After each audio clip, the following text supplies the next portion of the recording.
Good morning students, welcome to your science class. Today we are going to revise chapter number 7, Interdependence in Living Beings, Plants and Animals. So first we will learn interdependence. Interdependence is the relationship between two or more living things where each one benefits from the others. मतलब dependence upon each other, एक दूसरे के ऊपर how we are dependent and इस तरीके की dependence है कि दोनों ही बेनिफिटेड हैं, मतलब एक दूसरे पर डिपेंड होके दोनों को ही फ़ायदा मिलता है. That is called interdependence, like we are dependent on each other. ठीक है, that is called interdependence. now we are going to learn about the plants first, that how plants produce their food. We know that plants produce their food with the help of the process of the photosynthesis, and for the photosynthesis process plants need carbon dioxide from the air, water from the soil and the green pigment called the chlorophyll in the presence of sunlight. With this photosynthesis process the plants produce the food in the form of sugar. Plants use this food for their growth, and some part of the food which is left is stored in the plant's body, which is used by the humans or the animals. Then we have the question, blow your mind question, who are autotrophs? Autotrophs are the producers, that is the plants. Plants are also called the producers because they produce the food. Next we have animals. Animals are also called the consumers because the food that is prepared by the plants is used by the consumers. Who are the consumers? जो कि उस food को खाते हैं, consume करते हैं, उसको हम बोलते हैं consumers. So animals are called the consumers, and consumers are also again of different types. We are going to learn about the different types of consumers now. First is herbivores. Herbivores are the animals which directly depend on the plants, means which are green grass eaters, जो plants खाते हैं. Those animals are called the herbivores. For example, cow, goat, deer, these are all herbivores. Then the second type of consumers are carnivores, or we can call them secondary consumers, because carnivores eat the herbivores. Herbivores को food कहाँ से मिल रहा है? Plants से मिल रहा है. That energy from the plant is transferred to the herbivores, and then when the carnivores eat the herbivores, the energy in the herbivore is then transferred into the carnivores.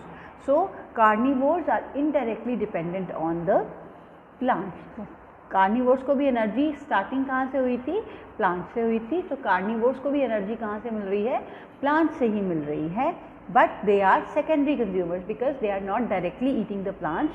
Directly the herbivores are eating the plants. They are the direct consumers, but the carnivores are called the secondary consumers. Carnivores are like lions, tigers, these are all carnivores. Then omnivores, these are the animals that eat both the plants as well as the animals. They can eat direct plants as well as they can eat the animals. So for the energy they are also dependent on the plants directly or indirectly. For example, man, crow, dog, these are the examples of some omnivorous consumers. Next are decomposers. These include microorganisms like bacteria and fungi that decomposes organic matter. Organic matter कौन सा है? जो like the human bodies, the animal bodies or the plant bodies, these are called the organic matters. तो इनका काम क्या है? Fungi और बैक्टीरिया का. they eat the dead bodies of these organic matter, जो मर जाते हैं, तो जो बचा हुआ होता है उनको खाते हैं, और then they convert it into a soil type material. और जो खाने के बाद जो ये निकालते हैं, that is a type of a soil which is very fertile for the जो ये soil बनाते हैं बहुत ज़्यादा उपजाऊ होती है, बहुत ज़्यादा अच्छी होती है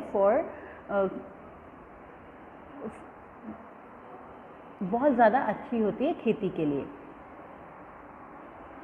Scavengers, then these are animals that eat dead animals, जो कि dead animals को खाते हैं. For example, hyena, vultures, ये कभी भी अपने आप से they do not hunt on their own, अपने आप से हंट नहीं करके खाते हैं.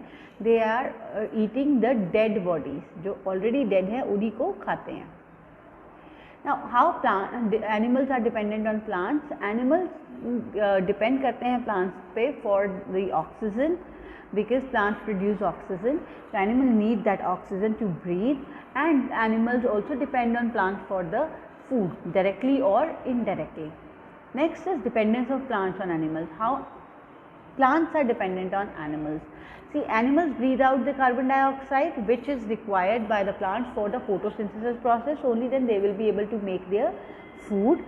The decomposed bodies of the animals add nutrients to the soil. We have learned about the microorganisms like fungi and bacteria जो कि decompose करते हैं organic matter को to make the soil full of nutrients.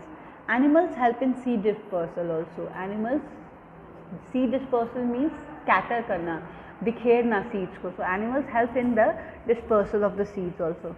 Insects help in pollination.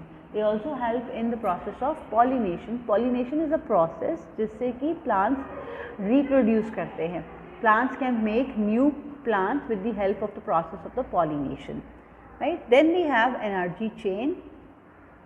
So energy chain is a type of a chain in which transfer of energy or flow of energy takes place. Sun, we know is a major source of energy on the earth.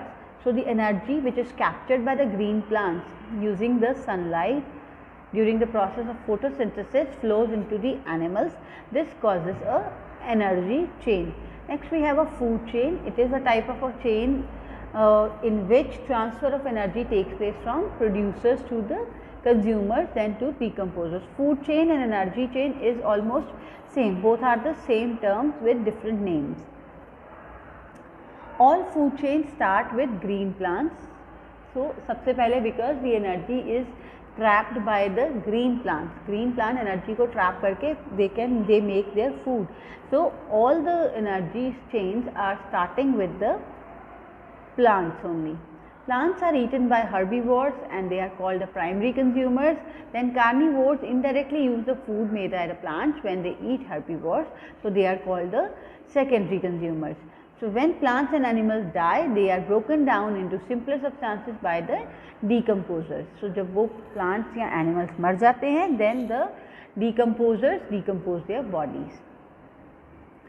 We need to maintain a balance between animals and plants, but why? Yes, this is required because if only the carnivores increase in the food chain, then the population of herbivores will increase. अगर carnivores को निकाल दिया जाएगा, then there will be only herbivores on the earth. This will result in decrease in number of plants because herbivores तो plants ही खाते हैं, वो बढ़ते जाएंगे और they will remove the plants by eating them. So eventually what will happen? There will be a shortage of food for all because अगर herbivores plants को खाते जाएंगे तो plants will not be enough for all the herbivores. There will be a shortage of food in the nature then. That's why we need to maintain a balance between the plants and the animals. Next, there is causes of imbalance in nature. But why imbalance is created? ये imbalance जो है nature ने नहीं बनाया है, but why it is created? Why the imbalance is there? The imbalance is there because of the human activities. Because human being is very selfish and for its own needs, it is cutting down the trees. It is cutting down the trees, and this results in global warming as well because the temperature around us is increasing. The Earth's temperature is increasing, which is causing the global warming. Forest fires destroy forests, making animals homeless. And then hunting of animals. These all activities of human, these all causes the imbalance in the nature. Deforestation, then global warming, then forest fires and hunting of animals. These are some of the causes of human activities which causes imbalance in nature. So we should remember that we have to preserve our environment. Environment is ours and we have to preserve it. So beta, your homework is to read this chapter, learn the new words and the exercise work along with the question answers of this chapter. Read everything properly and prepare for your unit test. Thank you.